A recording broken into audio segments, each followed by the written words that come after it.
Tayo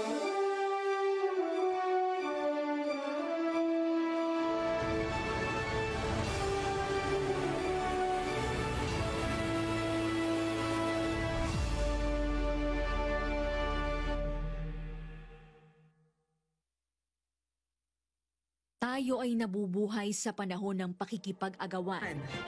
Nagbabala si Rayan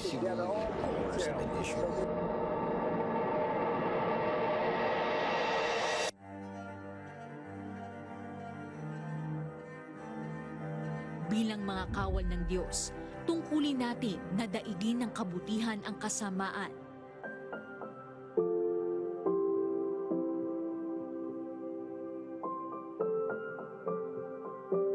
Upang ang ating kapwa ay mamulat sa kabutihan at matutong kumilala sa Diyos na makapangyarihan sa lahat, anuman ang ating kalagayan sa buhay. Malaki naman po ang awa ng Panginoon kasi ito pa rin kami kahit na sa kabila ng lahat buhay pa. Sa isang maliit na bayan ng butas na bato sa bayan ng Dingalan, naninirahan ang pamilya ni Nanay Marita at Tatay Antonio. Ang kanilang kabuhayan ay paggagapas at pagtatanim sa bukid. Si Tatay Antonio naman ay kumikita ng ekstra sa paghahasa ng lagari at paggawa ng puluhan. Ang hiling ko lang po talaga, sana dumating naman yung isang araw o yung araw na kami naman sa pagsisikap namin, makatanggap naman kami ng biyaya sa pamagitan ng Panginoon. Ang Diyos ay nagbigay ng sandata upang ating maitanim sa isip at puso ng ating kapwa ang kanyang kabutihan sa pamamagitan ng ating mabuting kabuhayan habang may pagkakataon.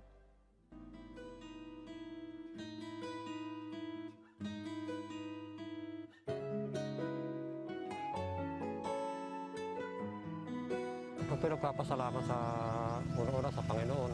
Sa katulad kong mahirap ang pamumuhay, ay napakahirap po ng hanapin ng halagang 50 pesos.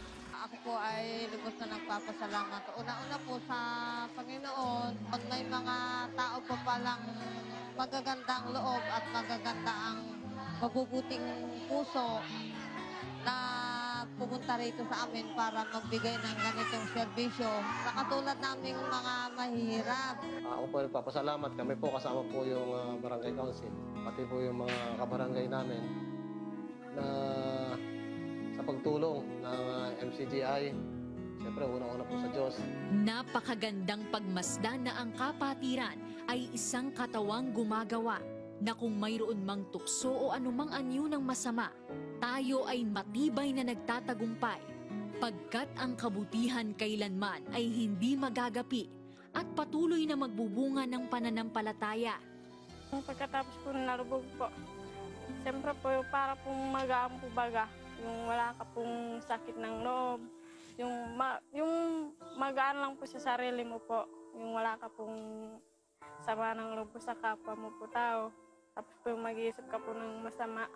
Yung wala po yung ganun paglubog ko po kanina. Unang-unang pa rin po, pero pasalamat po muna po ako. Siyempre po, nahanip po ako dito sa iglesia po ng Diyos. Ako po ang naghanap ay nang natagpuan ko po itong iglesia. Dito ko po pala marinig at maramdaman yung tamang paglilingkod po sa Panginoon. Alis po yung masasakit sa katawan. O nararamdaman ko parang mabigat. Nung nalubog po ako, pagbihis ko na pong dito sa baro ko, wala magaan ako. Pagkaramdam ko ngayon at yung naintindihan ko po, kung pumapasok sa amin, na parang na po, presensya.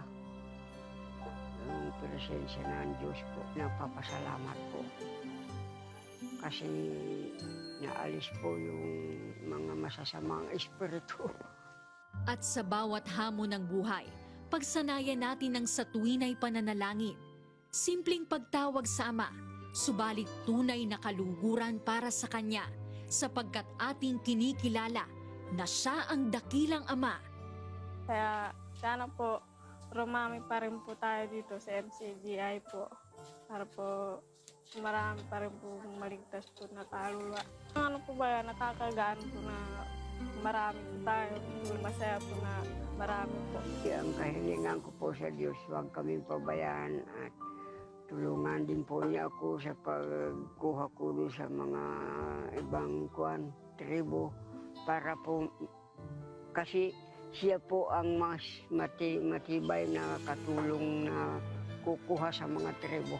Sila po yung Panginoon po mag-ano ng isip nila para kasama ko po sila. Upang makapagpatuloy tayo sa laban, dapat nating mapanatilihan at maingatan ang sikretong ating mapanghahawakan. Una-una nga sa lahat ng mga bagay ay iniaaral ko na manain, manalangin, mamagitan at magpasalamat na patungkol sa lahat ng mga tao. At Diyos, pagtawag mo sa Diyos, Panginoon.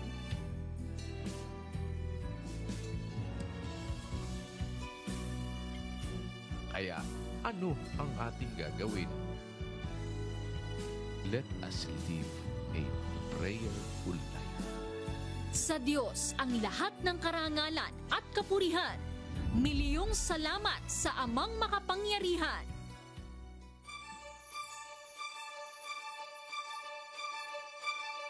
Thank you.